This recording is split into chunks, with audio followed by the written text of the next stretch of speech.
Welcome to Everyday Extraordinary Women. In this week's video, you're going to meet Kara and Sharon, two amazing writers forging their own path here in Hollywood. So grab a cup of tea and join us.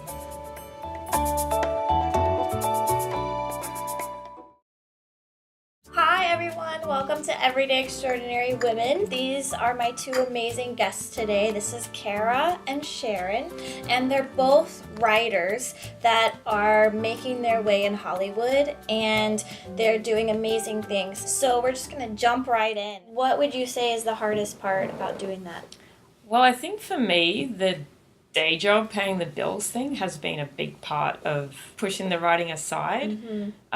Because for me to be here, I need a work visa. Exactly. And so finding employment was challenging. Like, I felt like I couldn't dedicate time to writing because that time should be put towards job hunting to make money to then have time to write. So yeah, so that was a pretty long process. And just last year really was like my first year of having a full-time job, not worrying about money, not worrying about job hunting. Do you find now that those things are taken care of, that when you sit down to write, there's more of an ease to it? I think for me, writing's still its own challenge. And I have a really hard time writing in my house. So I need to get out, I need to go to a cafe, somewhere, be in a different environment where my choices of doing other things is limited. But like once I do that and I dedicate that time, like it does come, but sometimes it just takes a little while to kind of kick off. So on the flip side of that, what is the funnest thing about pursuing being a writer here in LA? Hearing the words come to life, through the actors. Like that's been really fun. And because we are writing comedies, to hear that the jokes in my head are actually working when these people say them is like so amazing. And I'm like, oh, it's not just me that thinks I'm funny. So hopefully we have some women who are interested in being writers. What advice would you give to them? Well, I would first of all say the best piece of advice for anybody is to actually write. If you want to be a writer, you have to write every day, because the more you write, the more you improve the quality of what you're doing. Writing needs to be important enough that you actually are doing it. Yeah, that there's stuff that is being completed and finished, and you're making it all the way through. So whether that takes a month or a few weeks or a year, but like at the end or at the end is important. Yeah. So just writing, just like sitting down and doing it. Finding other writers. Writing is a weird, tricky thing where you write in isolation. So if you're an extrovert, that part just about kills you. Yeah. And then on the other hand, you have to share it with others and talk about it with others. So if you're an introvert, that part almost kills you. So like it doesn't matter which more way you lean. Like there's something about it that is difficult.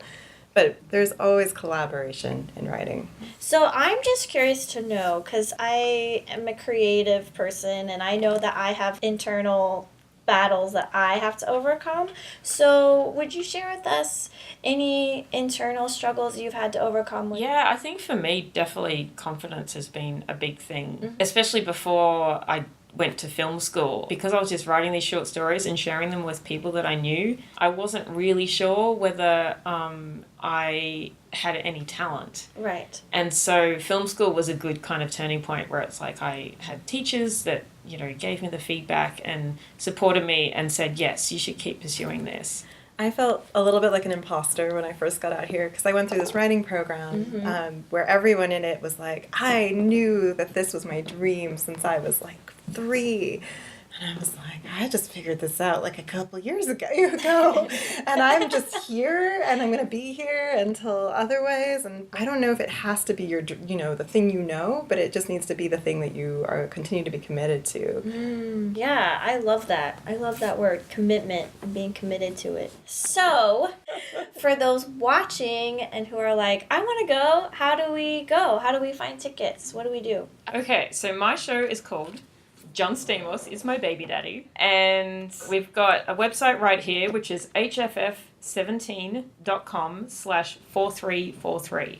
And that's the website that has all of the info and where you can buy the tickets. My play is Rainbow Brite Power Naps, and if you put in the promo code Tea Time, you can get 20% off of your tickets. And when is the show? The festival itself is from June 8th through 25. Okay. And we have 6 performances during that time that are spread across those 3 weeks. Well, that's exciting. Yeah. I can't wait to go see your show. Thank you so much for joining us this week. I hope that you were inspired by these 2 extraordinary women doing incredible things in the Hollywood community. If you liked the videos, go ahead and like them and then subscribe and also share with your friends. And also let me know in the comments if you have any ideas of women you'd like me to interview or topics you'd like me to discuss with the women that I interview so that you feel more empowered to live out your calling. And before I go, I'd like to give a shout out to my sponsor, Inca Tea. We've had a great time enjoying it, and I'm going to put their website in the description below so you can have the same tea with us. Thanks for joining us, and I'll see you next Thursday for another new video. Bye!